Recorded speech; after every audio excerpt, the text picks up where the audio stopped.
আসসালামু আলাইকুম বন্ধুসকল, আশা কৰোঁ আপোনালোকে সকলোৱে ভালে আছে।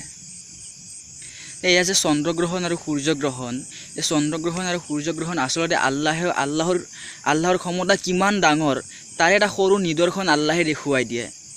কিন্তু আজি আমি এই চন্দ্ৰগ্ৰহণ আৰু সূৰ্যগ্ৰহণৰ মাজত কিমান যে অন্ধবিশ্বাসক আঁকোৱালি লৈছোঁ নিজৰ মাজত। এদিনাখন হুজুৰ পাক সাল্লাল্লাহু আলাইহি ওয়াসাল্লামৰ এজন ল'ৰা মাৰা গৈছে, ল'ৰা সন্তান মাৰা গৈছে, আৰু সেই সময়ত সাহাবাসকলৰ মাজত উখল মুখল লাগি গৈছে যে হুজুৰ পাক সাল্লাল্লাহু আলাইহি ওয়াসাল্লামৰ ল'ৰা মাৰা গৈছে, সন্তান মাৰা গৈছে, আৰু সেইকাৰণে আজি সূৰ্যগ্ৰহণ লাগিছে। হুজুৰ পাক সাল্লাল্লাহু আলাইহি ওয়াসাল্লামে মিম্বাৰত উঠি কিনে কৈছে যে নহয়, চন্দ্ৰগ্ৰহণ আৰু সূৰ্যগ্ৰহণৰ লগত কোনো সম্পৰ্ক নাই, মানুহে মৰিব বা জীয়াই থাকিব, ইয়াৰ কোনো সম্পৰ্ক নাই চন্দ্ৰগ্ৰহণ আৰু সূৰ্যগ্ৰহণৰ লগত।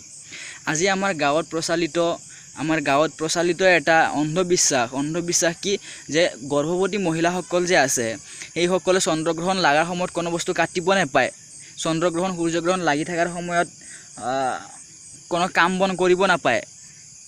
এটা অন্ধবিশ্বাস আমাৰ মাজত প্ৰচলিত হৈ আছে। বা ল'ৰা ছোৱালীসকল সোনকালে খাই শুই থাকিব লাগে, এনেকুৱা কিছুমান অন্ধবিশ্বাস আমাৰ মাজত এতিয়াও আছে।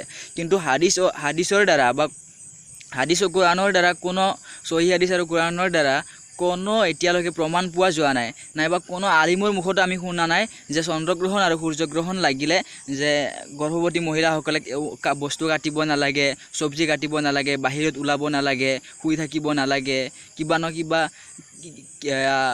কিবা বস্তু বালিচৰ তলত লৈ কেনে শুব লাগে, সেনেকুৱা কিছুমান অন্ধবিশ্বাস আমাৰ মাজত প্ৰচলিত আছে। কিন্তু এনেকুৱা ধৰণৰ কোনো হাদিছৰ দ্বাৰা সাবিত হোৱা নাই যে চন্দ্ৰগ্ৰহণ আৰু সূৰ্যগ্ৰহণ লাগিলে এইটো কৰিব লাগে, এইটো কৰিব নালাগে।